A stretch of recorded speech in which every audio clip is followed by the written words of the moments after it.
इस पार्ट में हम लिस्ट कॉम्प्रिहेंशन देखेंगे। लिस्ट कॉम्प्रिहेंशन एक और तरीका है लिस्ट बनाने का, और ये काफ़ी आसान तरीका है क्योंकि इसमें हम जो लिस्ट कॉम्प्रिहेंशन यूज़ करते हैं वो एक ही लाइन में हम लिस्ट में जो हम डाटा स्टोर करना चाहते हैं वो एक ही लाइन में हम कर सकते हैं। जैसे कि बाकी अगर मैं कोई लिस्ट बनाना चाहता हूँ जिसमें मैं इवन नंबर सेव करना चाहता हूँ तो उसके लिए हो सकता है मुझे मल्टीपल लाइंस में फॉर लूप लगाना पड़े और उसके बाद फिर करना पड़े, लेकिन लिस्ट कॉम्प्रिहेंशन में हम सिर्फ एक ही लाइन यूज करते हैं और एक ही लाइन में ही फॉर लूप यूज करके इवन नंबर स्टोर कर सकते हैं लिस्ट के अंदर। तो देखते हैं कि लिस्ट हम कॉम्प्रिहेंशन कैसे यूज कर सकते हैं। मैं एक वेरिएबल लेता हूँ ए इज इक्वल टू लिस्ट और इसमें मैं रेंज 10 कह लेता हूँ। तो मेरे पास एक रेंज 10 तक 0 से लेकर 9 तक का जो डाटा था या वैल्यूज थी वो ए वेरिएबल में स्टोर हो चुकी हैं। अब अगर मैं एक और तरीका करता हूँ, बी इज इक्वल टू, और मैं यूज करता हूँ एक्स फॉर एक्स इन ए। तो अब आप देख सकते हैं मैंने रेंज को यूज नहीं किया, मैंने इसको लिस्ट कॉम्प्रिहेंशन कहते हैं कि मैंने लिस्ट कॉम्प्रिहेंशन यूज की और उससे मैंने एक लिस्ट बनाई जो 0 से लेकर 9 तक वैल्यूज स्टोर कर रही थी बी वेरिएबल में। मैं एक और, अगर मैंने फॉर एग्जांपल ये बी का स्क्वायर स्टोर करना है तो मैं B square is equal to, तो X cross X for X in B. तो अब अगर मैं बी स्क्वायर देखूं तो ये अब आप देख सकते हैं कि मेरे पास स्क्वायर स्टोर हो चुका है। बी में जो वैल्यूज थी 0 0, ऑब्वियसली 0 का स्क्वायर 0 ही होता है, 1 का स्क्वायर 1 ही होता है, और 2 का 4, 3 का 9, 4 का 16, 9 का 81। तो कितना सिंपल था कि मैंने इस लिस्ट की हर वैल्यू को स्क्वायर करना था और मैंने लिस्ट कॉम्प्रिहेंशन यूज कर लिया और उसमें मैंने जो फॉर लूप लगाया उसमें मैंने कमांड दी कि जो एक्स मेरा फॉर में टेम्पोररी वेरिएबल है ये रिटर्न करे एक्स का स्क्वायर। किस तरह करेगा कि एक्स में बी जो लिस्ट थी उससे एक एक वैल्यू 1 बाय 1 स्टोर होगी एक्स में। बी से सबसे पहले 0 स्टोर होगा एक्स में, फिर एक्स मल्टीप्लाई एक्स रिटर्न हो जाएगा और पहली लिस्ट की जो पहली वैल्यू होगी या पहला इंडेक्स होगा वहां पर वो वैल्यू स्टोर हो जाएगी। जैसे अभी यहाँ पर एक्स में 0 था तो 0 क्रॉस 0 या फिर 0 का स्क्वायर 0 ही होता है, तो इसने 0 मुझे यहाँ पर स्टोर कर दिया। नेक्स्ट जब उसने नंबर रिट्रीव किया और एक्स में स्टोर किया तो वो 1 था, उसके बाद फिर 1 मल्टीप्लाई 1 किया, क्योंकि एक्स मल्टीप्लाई एक्स हो रहा है तो 1 मल्टीप्लाई 1 अगेन आंसर जो था वो 1 ही था, तो फिर उसने सेकेंड इंडेक्स में स्टोर कर दिया उसको। नेक्स्ट जब उसने वैल्यू एक्सट्रैक्ट की या रिट्रीव की वो थी 2, और जब 2 मल्टीप्लाई 2 हुआ तो वो 4 हुआ, तो यहाँ पर थर्ड में उसने 4 स्टोर कर दिया। तो इन अदर वर्ड्स जो इंडेक्सेस थे, जैसे यहाँ पर 2 है तो उसने 4 कर दिया, 8 है तो 64 कर दिया, और लास्ट में 9 है तो इसको 81 कर दिया। तो मैंने सिंपल एक ही लाइन में स्क्वायर जो लिस्ट की वैल्यूज थी उसका स्क्वायर लेकर मैंने एक और वेरिएबल बनाया बी स्क्वायर और उसमें स्क्वायर वैल्यूज को स्टोर कर दिया।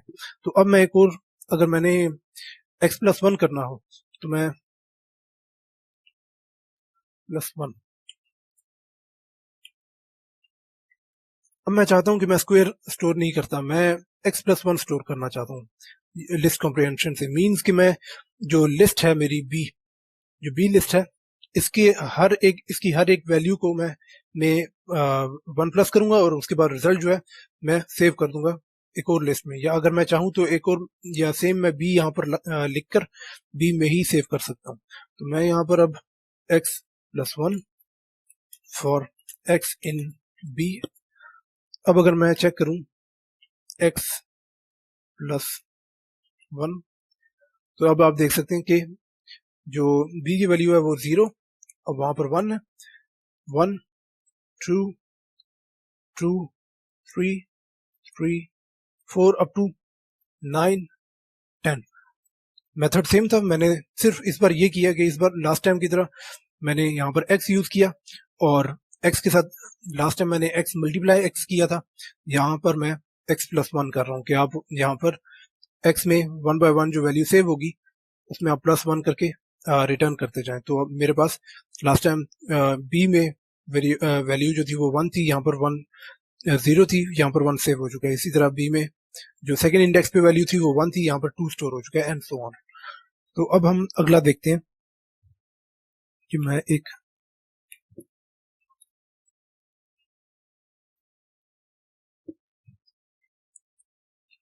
ये मेरा 0 से लेकर 9 तक वैल्यूज है। अब मैं चाहता हूं कि x for x in a if, मैं फॉर के साथ, फॉर लूप के साथ इफ भी जो है वो एक ही लाइन में यूज करूंगा। तो if x mod 2 equal to 0, तो इसका अब ये मतलब है कि यहां पर कंपेयर करेगा कि x में वैल्यू 1 बाय 1 जो लिस्ट इस लिस्ट में स्टोर है उससे 1 बाय 1 वैल्यू रिट्रीव करे, या फिर यहाँ x में 1 बाय 1 वैल्यू सेव होती जाएगी। और हम फिर कंडीशन लगा रहे हैं कि ये x जो है तब वैल्यू रिटर्न करे जब इफ x mod 2, जिसका ये मतलब है कि यहाँ पर रिमाइंडर वैल्यू आएगी, रिमाइंडर वैल्यू इक्वल हो 0 के। तो अब हम रिजल्ट देखते हैं। तो ये आप देख सकते हैं कि जो इवन नंबर्स हैं मेरे पास वो रिटर्न हो चुके हैं। और वजह ये थी कि जब x में 0 स्टोर हुआ, a की वैल्यू सबसे पहले 0 थी, x में 0 स्टोर हुआ, फिर हमने ये कंडीशन चेक की कि 0 डिवाइडेड बाय 2 जो रिमाइंडर बचता है वो वैल्यू आप यहाँ पर समझे कि यहाँ पर 0 डिवाइडेड बाय 2 की वैल्यू का रिमाइंडर जो है अगर वो रिमाइंडर इक्वल है 0 के तो फिर रिटर्न कर दो आप x को। तो यहाँ पर 0 डिवाइडेड बाय 2 ऑब्वियसली 0 होता है, रिमाइंडर कोई नहीं बचता, या फिर इक्वल टू 0 होता है। तो यहाँ पर इक्वल टू 0 है जो कि कंडीशन ट्रू थी, तो x ने वैल्यू 0 रिटर्न कर दी, इसलिए यहाँ पर ये 0 आ गया। नेक्स्ट में जब लिस्ट में जो सेकंड वैल्यू थी वो 1 थी, तो x यहाँ पर फिर कंपेयर होगा। इफ 1 डिवाइडेड बाय 2 जो रिमाइंडर है, अगर रिमाइंडर 0 आता है तो आप x को रिटर्न कर दें। तो 1 डिवाइडेड बाय 2 जब हम करेंगे, जैसे तो अब आप देख सकते हैं ये 0.5 है, ये रिमाइंडर जो है वैल्यू 0 नहीं दे रहा, 0.5 है। तो जब ये कंपेयर करेगा तो यहाँ पर 0.5 क्या इक्वल है 0 के, तो ऑब्वियसली ये फॉल्स कंडीशन है, ये कंडीशन मीट नहीं करती, तो इसलिए यहाँ पर कोई वैल्यू रिटर्न नहीं होगी। इसलिए आप देख सकते हैं कि हमारे पास 1 यहाँ पर रिटर्न नहीं हुआ, यहाँ पर 1 नहीं है। फिर अगली बार जब ये चलेगा तो अगली बार ये 2 वैल्यू x में स्टोर होगी। जब x में 2 वैल्यू स्टोर होगी तो इस बार ये चेक करेगा क्या 2 डिवाइडेड बाय 2 रिमाइंडर 0 रिटर्न करता है, इक्वल टू रिमाइंडर जो है इक्वल टू 0 है। तो अब हम 2 डिवाइडेड बाय 2 अगर मैं करूं तो आप ये देख सकते हैं 1 है। 1 का ये मतलब है कि जो ये स्टार्टिंग है, या फिर इसको मैं रिमाइंडर के लिए आसानी यूं कर देता हूं, ये देख सकते हैं मॉड्यूलस हम रिमाइंडर के लिए यूज करते हैं और रिमाइंडर इसने 0 दिया। अगर यहां पर भी मैं मॉड्यूलस यूज करूं तो आप देख सकते हैं इसने 1 रिटर्न किया, मींस कि रिमाइंडर जो है 1 है, तो इसलिए 1 स्टोर नहीं हुआ था। जब यहां पर मैंने 2 डिवाइडेड बाय 2 किया तो रिमाइंडर जो है मॉड्यूलस इसलिए लगाया कि मुझे रिमाइंडर चाहिए था, तो इसने रिमाइंडर 0 दिया है, तो इसलिए रिमाइंडर 0 था और यहाँ पर कंडीशन जो है वो मीट कर गई कि 0 इक्वल टू 0, तो ये ट्रू हो गया। इसलिए फिर इसने x की वैल्यू में जो x में वैल्यू सेव थी लिस्ट से जो रिट्रीव की थी तो वो उसने रिटर्न कर दिया, जो कि ये है। इसी तरह जब 3 को ये डिवाइड करेगा और रिमाइंडर वैल्यू जब कंपेयर करेगा तो इक्वल टू 0 नहीं होगा। जैसे अभी मैं दोबारा इसको 3 डिवाइडेड बाय 2 करूं तो ये मुझे 1.5 दे रहा है, अगर मैं यहाँ पर जो कि इक्वल नहीं है। अगर मैं यहाँ पर मॉड यूज करूं तो ये आप देख सकते हैं कि ये 1 है, नो इक्वल नहीं है। तो अब यहाँ पर कंपेयर क्या होगा कि 1 इक्वल टू 1 है या नहीं, 1 इक्वल टू 0 है या नहीं, तो ऑब्वियसली ये 0 के इक्वल नहीं है, तो इसलिए यहाँ पर x जो है वो वैल्यू रिटर्न नहीं करेगा। नेक्स्ट टाइम जब करेगा तो वो 4 डिवाइडेड बाय 2 करेगा। तो मैं यहाँ पर 4 डिवाइडेड बाय 2 करूं तो ऑब्वियसली ये रिमाइंडर मुझे 0 दे रहा है। इसको मैं अगर मॉड लेकर रिमाइंडर चेक करूं तो ये मुझे 0 रिटर्न कर रहा है। तो यहाँ पर 4 डिवाइडेड बाय 2 का रिमाइंडर 0 है, तो 0 इक्वल टू 0 ये कंडीशन ट्रू है, तो यहाँ पर ये वैल्यू 4 रिटर्न कर देगा। तो इसलिए मेरे पास ये यहाँ पर 4 आया। इन अदर वर्ड्स मेरे पास सारे इवन नंबर्स रिटर्न हुए। अब अगर मैं चाहूं, या मैं यहाँ पर इवन वेरिएबल में स्टोर कर देता हूँ। अब अब मैं चाहता हूं कि मुझे ऑड नंबर्स मैं चाहता हूं स्टोर करूं, तो उसके लिए मैं ऑड इज इक्वल टू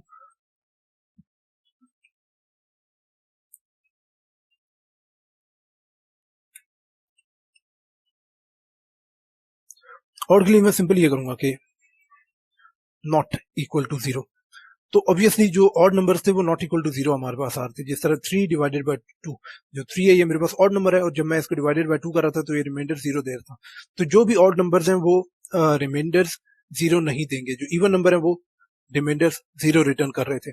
तो अब जब मैं इसको चलाऊंगा और मैं इसको चेक करूं, तो ये आप देख सकते हैं कि इसने मुझे ऑड नंबर्स रिटर्न कर दिए। तो सिंपल तरीका था कि मैंने एक ही लाइन में इवन नंबर्स भी एक्सट्रैक्ट कर लिए और एक ही लाइन से ऑड नंबर भी मैंने एक्सट्रैक्ट कर लिए।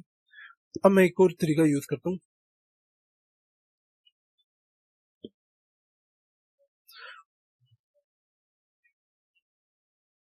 1 2 3 4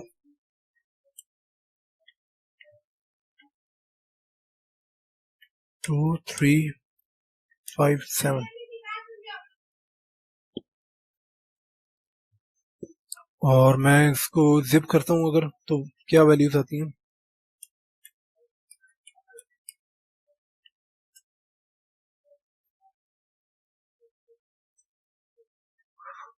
जिप करने से पहली वैल्यू आप देखें, एक लिस्ट की 1 है, जो बी लिस्ट है उसकी वैल्यू पहली जो है वो 2 है। तो इसने टपल बना दिए कि पहली वैल्यू जो दोनों लिस्ट की थी वो स्टार्टिंग में रख ली, फिर सेकंड वैल्यू दोनों की स्टार्टिंग सेकंड पे रख दी।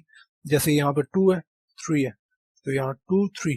तो इस तरह इसने एक लिस्ट में टपल जो है बनाकर स्टोर कर दिया, या दो जो लिस्ट थी उनको जिप कर दिया। तो अब मैं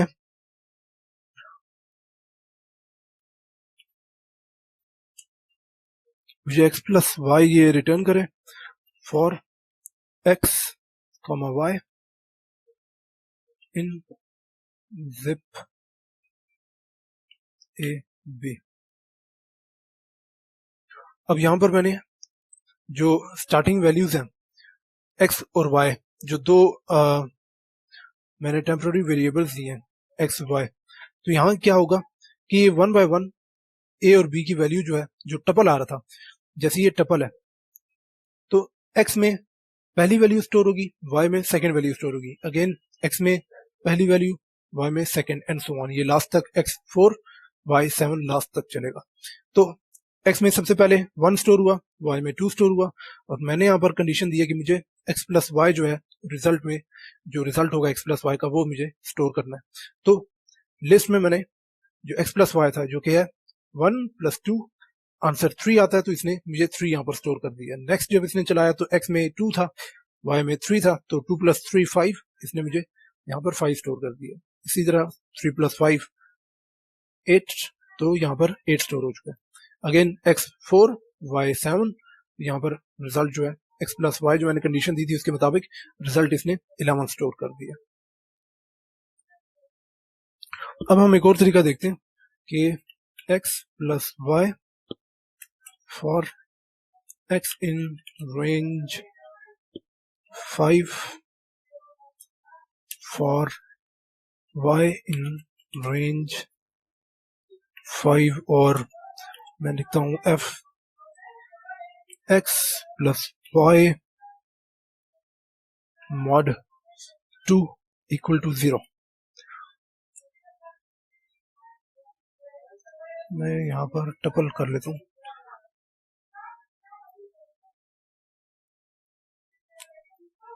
आंसर 0 2 4 2 4 2 4।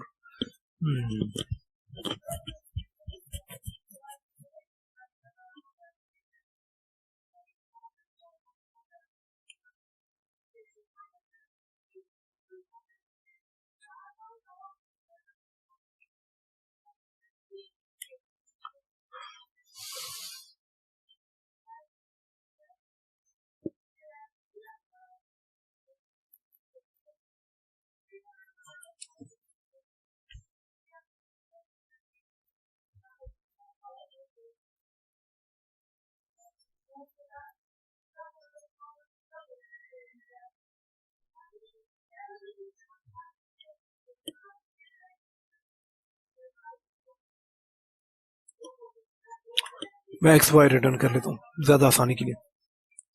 तो अब आप देख सकते हैं कि मैंने एक्स वाई जब लिखा है तो ये एक टपल मैं रिटर्न कर रहा हूँ। जब हम राउंड ब्रैकेट्स लगाते हैं वेरिएबल्स के बाहर और वेरिएबल्स मोर देन वन हो या एक ही हो, लेकिन उसके साथ मैंने अगर कॉमा सिर्फ यूज किया हो तो वो टपल रिटर्न करता है। तो यहाँ पर मैं ये टपल रिटर्न कर रहा हूँ और ये आउटर से पता लग रहा है कि लिस्ट के अंदर ये टपल वैल्यू टपल जो है वो स्टोर होगी। तो एक्स वाई मैंने रिटर्न करना है और मैंने यहाँ पर दो फॉर लूप्स लगाए हैं कि for X in list range 5 और for Y in list range 5। अगर आप यहाँ पर जब हम फॉर लूप यूज कर रहे होते हैं तो लिस्ट की जरूरत नहीं है वैसे लिस्ट लिखने की। और उसके बाद फिर मैंने कंडीशन दी कि if X plus Y modulus 2 अगर इक्वल है 0 के, तो फिर यहाँ पर मुझे ये टपल जो है ये टपल रिटर्न हो जाए। तो यहाँ पर अब हो क्या रहा है कि x जो है वो 0 से 4 तक चलेगा, y भी 0 से 4 तक चलेगा, और इफ जो है ये कंडीशन चेक करेगा कि जो x की वैल्यू है और y की वैल्यू है जब ये प्लस हो जाएंगे, तो फॉर एग्जांपल स्टार्टिंग में 0 है 1 है तो 0 प्लस 1 1 हो गया, तो इस तरह ये x प्लस y जो वैल्यू है उसको प्लस करेगा और उसके बाद फिर रिमाइंडर चेक करेगा कि क्या जब डिवाइडेड बाय 2 होगा तो उसके बाद जो रिमाइंडर है क्या वो इक्वल है 0 के। अगर वो 0 के इक्वल है तो फिर ये एक टपल जो हमने यहाँ लिखा हुआ है कि हमें टपल रिटर्न कर दे, तो ये टपल रिटर्न कर देगा जो कि लिस्ट में स्टोर हो जाएगी। तो अब यहाँ पर हमने अब इस आउटपुट को जरा देखते हैं। जो ये x है ये 0 है, ये x की वैल्यू है, जो अगेन 0 है ये y की वैल्यू है। नेक्स्ट टाइम भी x की वैल्यू 0 और ये y की वैल्यू 2 है। जब फॉर लूप जो है ये वाला आउटर फॉर लूप है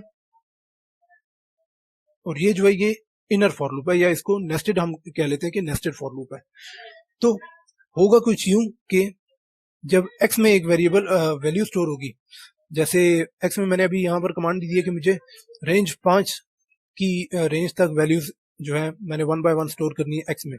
तो x में सबसे पहले 0 स्टोर होगा, जब 0 स्टोर हो जाएगा तो वो अंदर लिस्ट में, क्योंकि लिस्ट के अंदर का हिस्सा है तो वो इनर लिस्ट फॉर लूप के अंदर का हिस्सा है, तो ये इनर फॉर लूप जो है इनर फॉर लूप को चलाएगा। तो इनर फॉर लूप में भी मैंने कमांड दी हुई है कि y में आपने स्टोर करना है लिस्ट, जो कि मैं एक रेंज चाह रहा हूँ कि आपने 5 तक की रेंज की वैल्यू स्टोर करनी है 1 बाय 1। तो ये जो फॉर लूप है ये अंदर का हिस्सा है, तो इस वजह से जब तक ये फॉर लूप की कंडीशन या स्टेटमेंट पूरी हो नहीं जाती तब तक ये जो x है या आउटर फॉर लूप है इसमें दोबारा वैल्यू अपडेट नहीं होगी, मतलब कि x में दोबारा नई वैल्यू स्टोर तब तक नहीं होगी। तो x में स्टार्टिंग में 0, y में भी स्टार्टिंग में 0, क्योंकि रेंज 5 तक मैंने कहा है तो 0 से 4 तक इसमें वैल्यू स्टोर होनी है, तो 0 स्टोर हुआ। फिर फॉर के अंदर मैंने कंडीशन लगाई हुई है कि इफ x प्लस वाई का जो रिजल्ट होगा मॉड्यूलस 2 अगर मैं करता हूँ जो रिमाइंडर बचता है अगर वो इक्वल है 0 के, तो आपने जो एक्स वाई है ये वैल्यू रिटर्न कर देनी है, टपल रिटर्न कर देना है। तो ये फॉर वाई इन लिस्ट या इन रेंज 5 ये जब तक रेंज 4 तक वैल्यूज को चला नहीं लेता और इफ कंडीशन जो है ये चेक नहीं कर लेता, एक्स की वैल्यू अपडेट नहीं होगी। तो अब आप यहाँ देख सकते हैं कि एक्स 0 है, अगेन 0 है, अगेन 0 है, यहाँ y 0 है, अगले में y 2 है, y 4 है।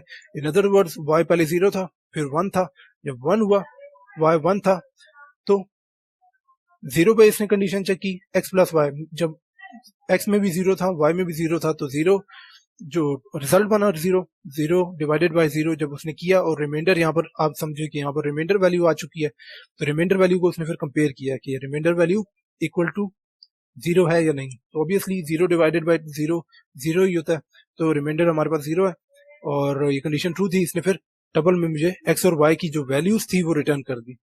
नेक्स्ट में x वही सेम रहेगा क्योंकि अभी तक ये आउटर पे है, इनर लूप में फिर वो y में 1 स्टोर करेगा, 1 स्टोर किया, कंडीशन में आ गए और चेक किया कि क्या 0 प्लस 1 जो रिजल्ट बनता है इक्वल टू 1 हो गया, तो 1 डिवाइडेड बाय 2 करके इसने फिर रिमाइंडर चेक किया कि क्या 1 डिवाइडेड बाय 2 का जो रिमाइंडर है वो इक्वल है 0 के, तो हम ऑलरेडी देख चुके हैं कि वो 0 के इक्वल नहीं होता, तो ये कंडीशन फॉल्स होगी, इसलिए यहाँ पर जो ये टपल है x और y की वैल्यूज उसने रिटर्न नहीं की जब हमारे पास x प्लस वाई का जो रिजल्ट है वो 1 आया था।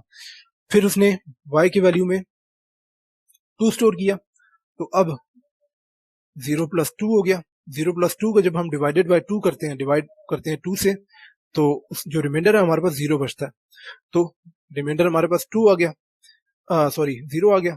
तो अब यहाँ पर x प्लस वाई का डिवाइडेड बाय 2 का जो रिमाइंडर है 0 है, तो 0 क्या इक्वल है 0 के, तो ऑब्वियसली ये 0 के इक्वल है जो रिमाइंडर है। तो यहाँ पर हमारे पास x और y की वैल्यू रिटर्न हो चुकी है। तो इसलिए यहाँ पर मेरे पास x की वैल्यू 0, y की वैल्यू 2 है। अब 3 में भी इग्नोर हो जाएगा, 4 की जब वैल्यू आएगी तो 0 प्लस 4 4 होता है, और 4 डिवाइडेड बाय 2 जो है ये हमें, जैसे मैं यहाँ पर करता हूँ 4 डिवाइडेड बाय 2, या फिर मैं मजीद सिंप्लीफाई करूँ तो 4 मॉड्यूलस 2। तो ये आप देख सकते हैं कि रिमाइंडर्स ने 0 दिया है। तो यहाँ पर y की जब हम करेंगे 0 प्लस 4 तो इक्वल टू 4 हो गया। 4 डिवाइडेड बाय 2 का जो रिमाइंडर है, तो यहाँ पर 4 डिवाइडेड बाय 2 का रिमाइंडर जो कि 0 है, यहाँ आप समझे कि 0 वैल्यू अब पड़ी है। 0 क्या इक्वल है 0 के, तो ऑब्वियसली ये 0 के इक्वल है। तो यहाँ पर इसने फिर x और y की वैल्यू रिटर्न कर दी। तो इसलिए यहाँ पर ये 0 और 4, y की वैल्यू 4 थी, इसलिए यहाँ पर 0 जो कि x की वैल्यू है, y की वैल्यू 4 थी, तो यहाँ पर 4 टोटल अगर मैं करूँ तो ये टपल 0 4 का इसने रिटर्न कर दिया, एंड सो ऑन। फिर जब 4 की कंडीशन पूरी होगी, मीन्स के 0 से 5 तक y में वैल्यूज चल गई, पूरी होगी, तो अब इसने फिर x की जो वैल्यू थी उसको अपडेट किया है, क्योंकि x में पहले 0 स्टोर था, अब यहाँ से x में वैल्यू 1 स्टोर होगा, और अगेन उसी तरह चलेगा कि 1 स्टोर हुआ। फिर इस बार y में 0 जब हमने स्टोर किया, तो जब कंपेयर हुआ तो 1 प्लस 0 1 होता है। अगेन 1 प्लस 0 का जब हम डिवाइड करते हैं तो रिमाइंडर हमारे पास बचता है जो कि 0 नहीं होता, तो वो इग्नोर हो चुका था।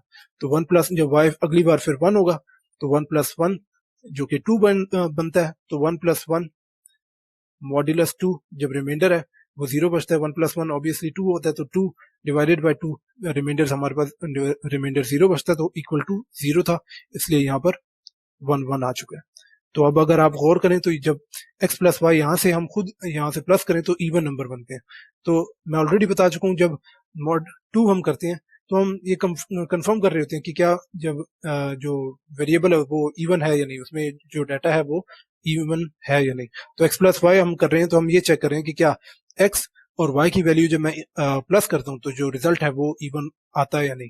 तो ये देखिए 1 प्लस 1 ये इवन रिजल्ट बनाता है, 1 plus 3 even, 2 0 even, 2 2 even, and so on. अब मैं एक और कंडीशन चेक करता हूँ कि क्योंकि यहाँ पर मेरे पास 0 0 1 1 2 2 जो सेम वैल्यूज आ रही है, मैं चाहता हूँ कि ये मेरे पास ना आए। तो मैं एक और काम करता हूँ, मैं इसी को कॉपी करके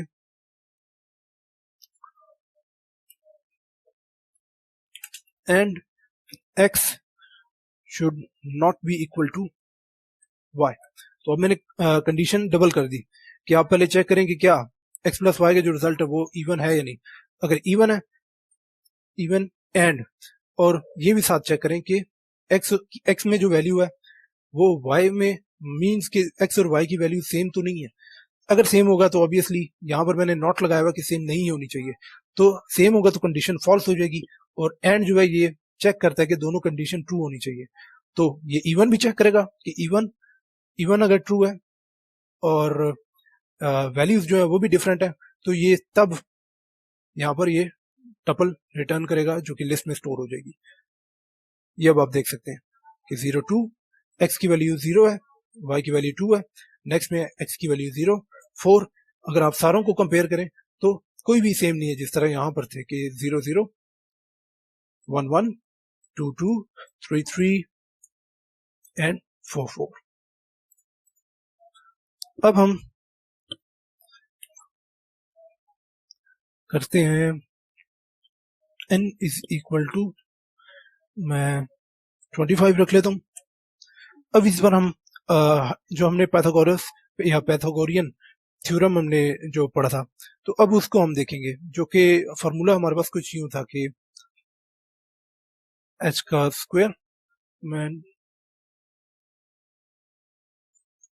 इज इक्वल टू p का square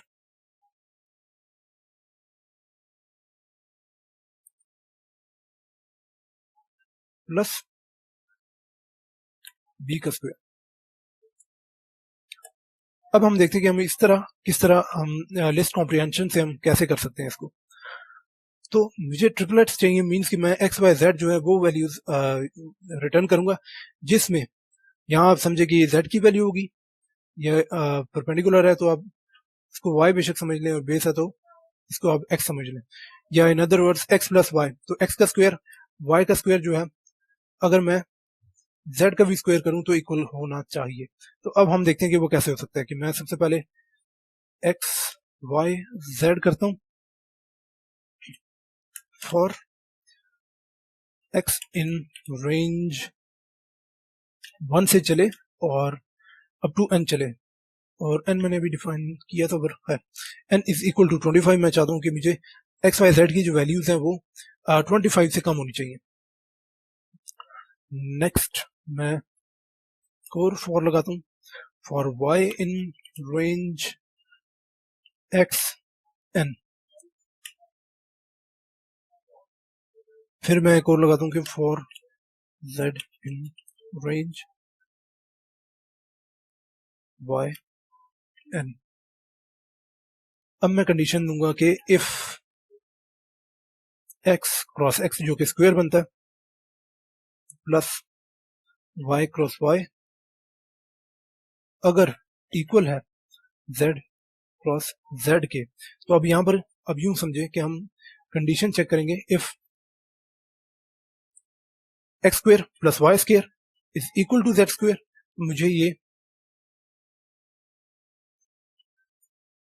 x Y Z return कर दे। मींस के हाइपोटेन्यूज जो है जो कि मैंने बताया कि जीरो जो जेड है वो हाइपोटेन्यूज जेड हो गया, एक्स वाई इसमें से कोई भी कंसिडर कर लें क्योंकि प्लस हो रहा है। तो एक्स का स्क्वायर प्लस वाई का स्क्वायर जो है अगर रिजल्ट जेड के स्क्वायर के बराबर बनता है तो मुझे ये एक्स वाई जेड रिटर्न कर दे। मैं अगर चेक करूं तो अब यहां से आप रिजल्ट से देख सकते हैं 3 का स्क्वायर 9, 4 का स्क्वायर 16, तो 9 प्लस 16 इक्वल टू 25 होता है। तो इसी तरह जब मैं 5 का स्क्वायर लूंगा तो मेरे पास आंसर जो है वो 25 आएगा। अगेन 25 प्लस 144 169 हो जाएगा, और 13 का स्क्वायर जो है वो 169 बनाता है। इसी तरह अगर मैं बाकी वैल्यूज लूं तो मेरे पास ये रिजल्ट जो है z के स्क्वायर के बराबर होगा जब मैं x प्लस वाई एक्स का स्क्वायर और y का स्क्वायर जब लूंगा।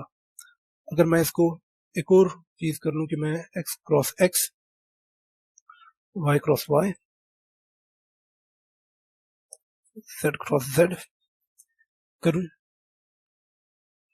तो आप देख सकते हैं कि 9 प्लस 16 इक्वल टू 25, 25 प्लस 144 169 एंड सो ऑन।